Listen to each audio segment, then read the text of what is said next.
Hey, what's going on guys, Bridge Fusion here, and today I'm with you for another video, and today's video is the results and my review of WWE Elimination Chamber 2020. So I'm currently watching it right now during the making of this video, and each time a match rolls out and finishes, I will come back to you guys and I will review it. But the Elimination Chamber has just had its kickoff match, which was the Viking Raiders versus Zack Ryder and Kurt Hawkins. Now it was a pretty decent match actually, just standard for your first opening match of the pre-show, but the Viking Raiders did win that one, and yeah, I was pretty happy with that one. But now on to the main show. So I've just started watching the Chamber pay-per-view, and the first match was Daniel Bryan versus Drew Gulak, and I must say, wow, what an incredible match that was.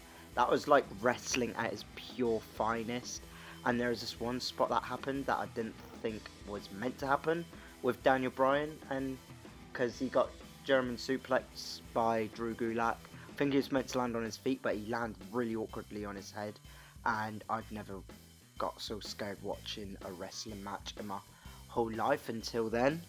But Daniel Bryan picked up the win because he was okay, thank God.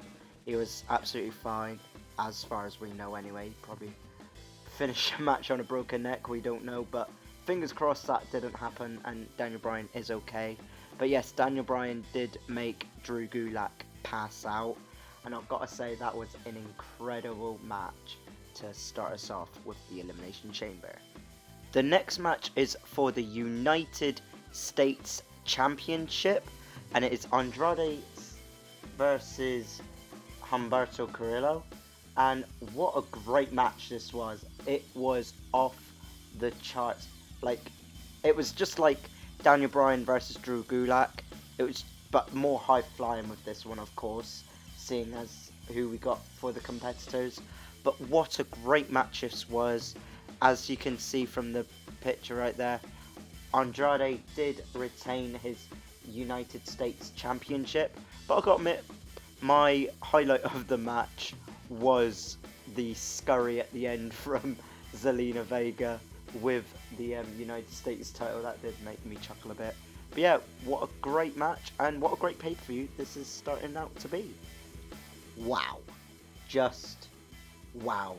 Up next, we do have the Elimination Chamber match for the SmackDown Tag Team titles, and that will consist of The Miz and Morrison, The New Day, The Usos, Heavy Machinery, Lucha House Party, and Dolph Ziggler and Robert Roode. And wow, what an incredible match that was.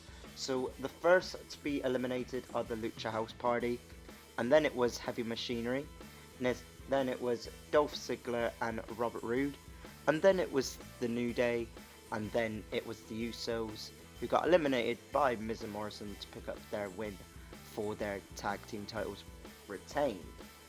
But yeah, like I said, wow, I'm going to go out on a limb here and say that was probably the best Elimination Chamber match I've ever seen. That was just incredible. So many things happened, like so many huge spots. The spot obviously that was the moment of the whole match was when Otis literally ran through the chamber. He literally ran through it so hard it meant he went out of the chamber itself. That it was just loads of insanity with that match. It's made me so hyped for the women's chamber match. Can't wait to see how they do. But I've got to admit, at the moment this pay-per-view, 10 out of 10 for me so far. Wow, this pay-per-view is off the charts. It is amazing. So up next we do have Aleister Black versus AJ Styles in a no disqualification match. It was a really good match. It was a bit slow, I will admit, but it wasn't bad. It was still such a good match. I absolutely loved it. But The Undertaker once again made his return. He was literally, it was like he wasn't there. It's like you thought it. He was there for about not even 30 seconds, I'd say. But yeah, he got Luke Gallows and Carl Anderson out of the picture.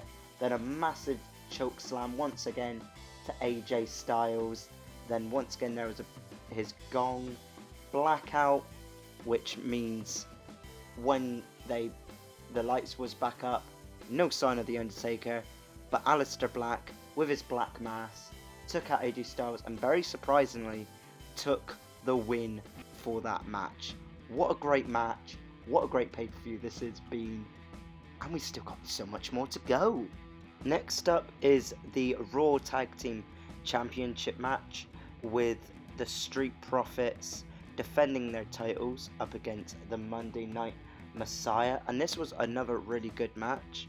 Halfway through, the Viking Raiders came out because the AOP was interfering in the match, so they had a big brawl and got rid of them.